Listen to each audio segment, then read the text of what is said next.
ദുരന്തത്തെക്കുറിച്ച് ഒരു വീഡിയോ ചെയ്തില്ലെങ്കിൽ അത് ശരിയായിട്ടുള്ള നടപടിയല്ല എന്ന് നമുക്ക് മനസ്സിലാക്കിയതിന്റെ അടിസ്ഥാനത്തിൽ പ്രകൃതി ദുരന്തത്തെ പറ്റി ഒന്ന് രണ്ട് കാര്യങ്ങൾ പറയാം. എന്തുകൊണ്ട് പ്രകൃതി ദുരന്തങ്ങൾ ഉണ്ടാകുന്നു? ഒന്ന്, പ്രകൃതിദത്തമായിട്ടുള്ള പ്രശ്നങ്ങളും, രണ്ട്, മനുഷ്യനിർമ്മിതമായിട്ടുള്ള പ്രശ്നങ്ങളും. നമുക്കറിയാം പ്രകൃതിദത്തമായിട്ടുള്ള പ്രശ്നങ്ങൾ എന്താണ്? 50% മനുഷ്യനിർമ്മിതവും 50% പ്രകൃതിദത്തമായിട്ടുള്ള പ്രശ്നങ്ങളാണ് നമ്മൾ മനസ്സിലാക്കണം. കാലാവസ്ഥ മാറിക്കൊണ്ടിരിക്കുകയാണ്. പ്രകൃതിദത്തമായിട്ടുള്ള പ്രശ്നങ്ങൾ എന്താണ്?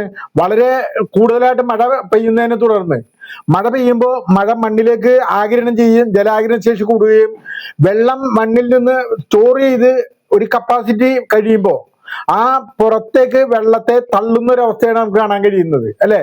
പ്രകൃതിദത്തമായിട്ടുള്ള പ്രശ്നം അങ്ങനെയാണ് ശരിക്കും മണ്ണൊലിപ്പ് ഉണ്ടാവുന്നത്. മഴവെള്ളപ്പാത്തിൽ ഇങ്ങനെ ഒരു പരിധിയുണ്ട് വെള്ളം സ്റ്റോർ ചെയ്യാനായിട്ട് കഴിയുന്നത്. ആ പെട്ടെന്ന് ഇറങ്ങുന്ന ഭൂമിയുടെ ഭാരം, മണ്ണിന്റെ ഭാരം കൂടുമ്പോൾ എന്താണ് ചരിഞ്ഞുള്ള പ്രദേശങ്ങളിൽ നിങ്ങൾ ഒലിച്ചു പോയാണ്. നമ്മുടെ ഭൂപ്രകൃതി എന്താണ്? മിക്ക സ്ഥലങ്ങളിലും ചരിഞ്ഞ പ്രദേശമാണ്.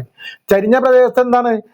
ഈ പാറയുടെ പാളിയിലൂടെ ഒരു അടിയൊഴുക്കുണ്ടാക്കിക്കൊണ്ട്, വിള്ളലുണ്ടാക്കിക്കൊണ്ട് അത് ശേഖരിക്കാൻ കഴിയുന്നതിന്റെ പരമാവധി വെള്ളം അതിലേക്ക് ഇറങ്ങുകയും ബാക്കിയുള്ള വെള്ളം, ശേഖരിക്കുന്ന വെള്ളം കുത്തിയൊലിച്ചു പോരുന്ന ഒരു അവസ്ഥയെ നമുക്ക് കാണാൻ കഴിയുന്നു. ഒട്ടനവധി പ്രകൃതി ദുരന്തങ്ങൾ നമ്മുടെ കൺമുന്നിലുണ്ടെന്ന് നമ്മൾ മനസ്സിലാക്കാം. പിന്നെ മറ്റൊരു കാര്യം എന്താണ്? കാലാവസ്ഥ വ്യതിയാനം. കാലാവസ്ഥ വ്യതിയാനത്തിന്റെ പ്രശ്നം എന്താ? അറബിക്കടലിൽ താപനില ഉയരുന്നു, കാലാവസ്ഥ മാറ്റം സംഭവിക്കുന്നു. അറബിക്കടലില് ഈ താപനില ഉയരുന്നതിന്റെ ഭാഗമായിട്ട് കാലാവസ്ഥ മാറ്റം സംഭവിക്കുന്നു. അപ്പൊ സ്വാഭാവികമായിട്ട് സംഭവിക്കുന്നത് എന്താണ്? മേഘങ്ങളുണ്ടായി, കാർമേഘങ്ങളുണ്ടായി, മഴ പെയ്യാണ് ചെയ്യണത്. യാതൊരു നിയന്ത്രണവും ഇല്ല. പണ്ടൊക്കെ ഞാറ്റുവേല നമ്മുടെ മുറ്റത്ത് എപ്പോഴാണ് നമ്മൾ പ്രതീക്ഷിക്കുന്നത്? ആ മഴക്കാലം ഉണ്ടായിരുന്നു. പക്ഷെ ഇന്ന് മഴക്കാലമൊക്കെ തന്നെ പോയി മറഞ്ഞു എന്നുള്ളതാണ് നമ്മൾ മനസ്സിലാക്കേണ്ടത്. പോയി, നമുക്ക് അതിന് വീണ്ടെടുക്കാനായിട്ട് കഴിയില്ല. അപ്പൊ അതുകൊണ്ട് എന്ത് ചെയ്യണം? ഇനി മനുഷ്യനിർമ്മിതമായിട്ടുള്ള പ്രശ്നങ്ങൾ എന്താണ്? മനുഷ്യനിർമ്മിതമായിട്ടുള്ള പ്രശ്നങ്ങൾ 50% മനുഷ്യനിർമ്മിതമായിട്ടുള്ള പ്രശ്നങ്ങളാണ്. മലമുകളൊക്കെ തന്നെ നിരപ്പാക്കി എന്ത് ചെയ്യും? വീടുകളും റിസോർട്ടുകളും അതേപോലെ കൃത്രിമമായിട്ടുള്ള ജലാശയങ്ങളും തടാകങ്ങളും ഉണ്ടാക്കിയാണ്. അപ്പൊ എന്ത് ചെയ്യും? ആവശ്യത്തിൽ കൂടുതൽ വെള്ളം സ്റ്റോർ ചെയ്യാണ്. ആവശ്യത്തിൽ കൂടുതൽ വെള്ളം സ്റ്റോർ ചെയ്യുമ്പോൾ സ്വാഭാവികമായിട്ടും സംഭവിക്കുന്നത് എന്താണ്?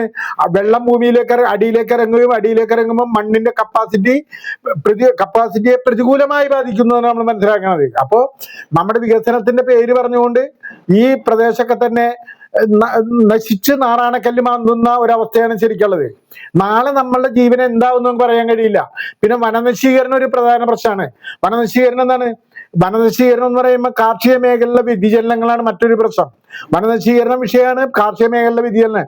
കാർഷിക മേഖല മൊത്തം തോട്ടവിളകളായി മാറി എന്നാണ് നമ്മൾ മനസ്സിലാക്കുന്നത്.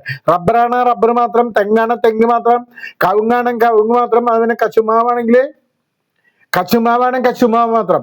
ഇങ്ങനെ ഒരു തോട്ടവിള സംസ്കാരം വന്നതിന്റെ ഭാഗമായിട്ടും പ്രശ്നങ്ങൾ അതിസങ്കീർണമായി എന്നാണ് നമ്മൾ മനസ്സിലാക്കേണ്ടത്.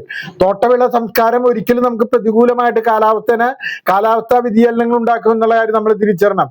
വെള്ളം താഴേക്ക് ഇറങ്ങുന്നു, പാറ പൊട്ടിക്കൽ, അതേപോലെ തന്നെ ഇതിന്റെ മറ്റു ഖനനങ്ങളൊക്കെ തന്നെ, പാറ പൊട്ടിക്കലൊക്കെ തന്നെ നമുക്ക് പ്രശ്നങ്ങളാണ്. അപ്പൊ എല്ലാ രീതിയിലുള്ള പ്രത്യാഘാതങ്ങളുടെ അനന്തരഫലം നമ്മൾ അനുഭവിച്ചുകൊണ്ടിരിക്കുകയാണ്. നമ്മളുടെ ചെയ്തികളുടെ പ്രശ്നങ്ങളാണ്. പ്രകൃതിദത്തമായിട്ടുള്ള നാച്ചുറാലിറ്റി നിലനിർത്താനായിട്ട് നമുക്ക് കഴിയുന്നില്ല. നാളെ നമ്മൾ വൻ വില കൊടുക്കേണ്ടി വരും. പ്രകൃതി സംരക്ഷണത്തിന് ഊന്നൽ കൊണ്ടുള്ള വികസനത്തിനല്ലാതെ ഒരു സുസ്ഥിര വികസനം കൈവരിക്കാൻ കഴിയില്ല. ഒരു സസ്റ്റൈനബിൾ ഡെവലപ്മെന്റ് എന്നുള്ള സിസ്റ്റം ഫോളോ ചെയ്യണമെന്നുണ്ടെങ്കിൽ കൃത്യമായിട്ടുള്ള പോളിസി വേണം. ആഗോളതാപനം കൂടുന്നു, വലിയ പ്രശ്നങ്ങളാണ്. ഇനിയും വീണ്ടും വൻ ദുരന്തങ്ങൾ ഉണ്ടാവും. നിങ്ങൾ മനസ്സിലാക്കുക, വികസനം എന്ന് പറയുന്നത് ഇത്തരത്തിലുള്ള വികസനമല്ല വേണ്ടത്. ഭൂമിക്ക് ഒരു ചെറിയൊരു വ്യതിചലനം ഉണ്ടായാൽ, അല്ലെ, ഭൂചലനം ചെറിയ രീതിയിൽ ഒരു 5 മിനിറ്റ് ഭൂചലനം ഉണ്ടായാൽ നമ്മൾ നേടിയ മുഴുവൻ മണിസൗധങ്ങളൊക്കെ തന്നെ ചില്ലുകൊട്ടാരമായി മാറുമെന്നുള്ള തിരിച്ചറിവ് നമുക്ക് ഓരോരുത്തർക്കും ഉണ്ടാവേണ്ടിയിരിക്കുന്നു. പക്ഷെ തിരിച്ചറിവ് ഉണ്ടാവില്ല. നമ്മളെ മരണം കാത്തു വരുമ്പോഴാണ് നമ്മളെ തേടി മരണം വരുമല്ലോ എന്നുള്ള ചിന്താഗതി നമുക്ക് ഉണ്ടാവുക. വൻകിടക്കാർ നടത്തുന്ന വികസനങ്ങളാണ് എല്ലാത്തിന്റെയും പ്രത്യാഘാതങ്ങളുടെ പ്രധാന പ്രശ്നം. വനമായിട്ട് നിലനിർത്താനോ കൃഷിഭൂമി ബയോഡൈവേഴ്സിറ്റി കൺസർവേഷൻ എന്നുള്ള രീതിയിൽ ചെങ്കുത്തായിട്ടുള്ള പ്രദേശങ്ങളെ സംരക്ഷിക്കുന്നതിന് വേണ്ടിയുള്ള പ്രവർത്തനങ്ങൾ ചെയ്യട്ടെ നിങ്ങളുടെ പ്രവൃത്തികൾ എന്ന് മാത്രമാണ് ഞാൻ ആശംസിക്കുന്നത്. വൺ സ്ട്രഗിൾ മീഡിയ, ശിവദാസൻ നന്ദിയാട്ടെ. Okay, thank U.